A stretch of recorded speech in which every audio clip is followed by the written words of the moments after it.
আসসালামু আলাইকুম। মাশাআল্লাহ চ্যানেলের আজকের আলোচনায় আপনাকে স্বাগত। আপনি কি কখনো ভেবেছেন, আমি তো কাউকে কষ্ট দিই না, নিয়মিত ইবাদত করি, তবুও কেন জীবনে এত দুঃখ, কষ্ট, বিপদ আর পরীক্ষা আসে? কেন এমন হয় যে আল্লাহর পথে চলেও মানুষকে অশান্তি আর সমস্যার সম্মুখীন হতে হয়?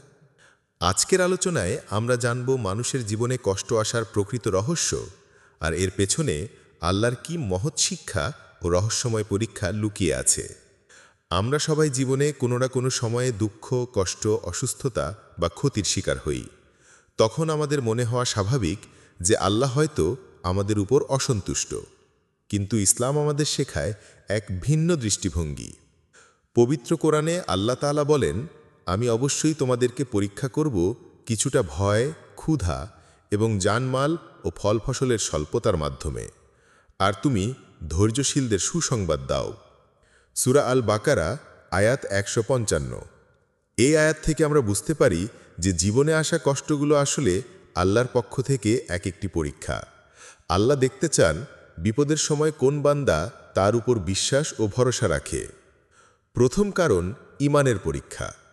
আমাদের জীবনে কষ্ট আসার অন্যতম প্রধান কারণ হল ঈমানের পরীক্ষা।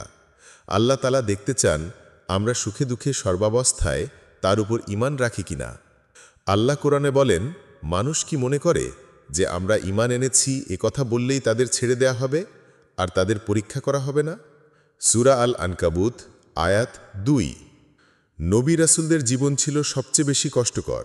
তাদেরকে অনেক কঠিন পরীক্ষার সম্মুখীন হতে হয়েছে। এর মাধ্যমে আল্লাহ তাদের মর্যাদা বৃদ্ধি করেছেন এবং আমাদের জন্য ধৈর্যের উদাহরণ স্থাপন করেছেন। তাই বিপদে পড়লে হতাশ না হয়ে ভাবা উচিত, এটা হয়তো আমার ঈমানকে আরও মজবুত করার জন্য আল্লাহর একটি সুযোগ। দ্বিতীয় কারণ, গুনাহ মাফ ও মর্যাদা বৃদ্ধি। অনেক সময় আমাদের ছোট ছোট কষ্টগুলো আমাদের গুনাহ মাফের কারণ হয়ে দাঁড়ায়। রাসূলুল্লাহ সাল্লাল্লাহু আলাইহি ওয়াসাল্লাম বলেছেন, মুসলমানের উপর যে কষ্ট, ক্লেশ, রোগ, ব্যাধি, উদ্বেগ, উৎকণ্ঠা, দুশ্চিন্তা আপতিত হয়, এমনকি তার দেহে যে কাঁটা ফোটে, এসবের বিনিময়ে আল্লাহ তার গুনাহ ক্ষমা করে দেন। ভাবুন তো, দুনিয়ার এই সামান্য কষ্টের বিনিময়ে যদি আমাদের গভীরা গুনাহগুলো মাফ হয়ে যায়, তাহলে এটা কত বড় রহমত। অন্য একটি হাদিসে এসেছে, কিয়ামতের দিন বিপদে পতিত ব্যক্তিদের যখন প্রতিদান দেয়া হবে, তখন দুনিয়ার বিপদমুক্ত মানুষেরা আফসোস করে বলবে, হায়, দুনিয়াতে যদি কাঁচি দিয়ে তাদের শরীরের চামড়া কেটে টুকরো টুকরো করে দেয়া হতো। তিরমিজি ২৪০২। এর মাধ্যমে আল্লাহ জান্নাতে আমাদের মর্যাদা বৃদ্ধি করতে চান। তৃতীয় কারণ, আল্লাহর দিকে ফিরে আসার আহ্বান। অনেক সময় আমরা দুনিয়ার মোহে পড়ে আল্লাহকে ভুলে যাই। তখন আল্লাহ আমাদেরকে ছোট ছোট বিপদ দিয়ে স্মরণ করিয়ে দেন, যেন আমরা আবার তার দিকে ফিরে আসি, তার কাছে সাহায্য চাই। আল্লাহ বলেন, মানুষকে যখন দুঃখ কষ্ট স্পর্শ করে, তখন সে একনিষ্ঠভাবে আল্লাহকে ডাকতে থাকে। সূরা জুমার আয়াত ৮। এই কষ্টগুলো আসলে আল্লাহর পক্ষ থেকে একটি সতর্ক বার্তা। তিনি চান আমরা যেন নিজেদের ভুলগুলো শুধরে নেই এবং তার নৈকট্য অর্জন করি। চতুর্থ কারণ, নেয়ামতের গুরুত্ব বোঝানো। আল্লাহ আমাদের অগণিত নেয়ামত দিয়ে রেখেছেন, কিন্তু আমরা প্রায়ই সেগুলোর শুকরিয়া আদায় করতে ভুলে যাই। যখন আমরা কোনো কষ্টে পড়ি, যেমন অসুস্থতা, তখন আমরা সুস্থতার মূল্য বুঝতে পারি। যখন আর্থিক সংকটে পড়ি, তখন সচ্ছলতার গুরুত্ব উপলব্ধি করি। এই কষ্টগুলো আমাদের আল্লাহর নেয়ামতের কথা স্মরণ করিয়ে দেয় এবং আমাদেরকে আরও কৃতজ্ঞ বান্দা হিসেবে তৈরি করে। কষ্টের সময়ে আমাদের করণীয় কি? এখন প্রশ্ন হলো, যখন জীবনে কষ্ট আসবে, তখন আমাদের কি করা উচিত? ১. ধৈর্য ধারণ করা। বিপদের প্রথম অবস্থাতে ধৈর্য ধারণ করা হলো প্রকৃত সবর। আল্লাহ ধৈর্যশীলদের সঙ্গে আছেন এবং তাদের জন্য রেখেছেন মহা পুরস্কার।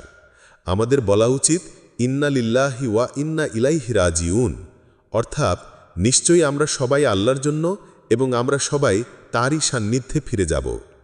২. নামাজ ও দোয়ার মাধ্যমে সাহায্য চাওয়া। নামাজের মাধ্যমে আল্লাহর সাথে সংযোগ স্থাপন করুন এবং দোয়া করে নিজের কষ্টগুলো তার কাছে বলুন।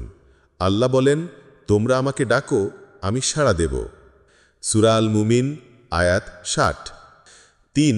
ইস্তেগফার ও সাদাকা করা। বেশি বেশি ইস্তেগফার বা ক্ষমা প্রার্থনা করলে আল্লাহ সংকট থেকে উত্তরণের পথ বের করে দেন, আর দান সাদাকা করলে বিপদ আপদ দূর হয়। ৪. আল্লাহর প্রতি সুধারণা রাখা। মনে বিশ্বাস রাখতে হবে যে এই কষ্টের পর অবশ্যই স্বস্তি আসবে। আল্লাহ কোরআনে বলেন, নিশ্চয়ই কষ্টের সাথে স্বস্তি রয়েছে। সূরা ইনশিরা আয়াত 6। আল্লাহ আমাদের উপর তার সাধ্যের অতিরিক্ত বোঝা চাপিয়ে দেন না।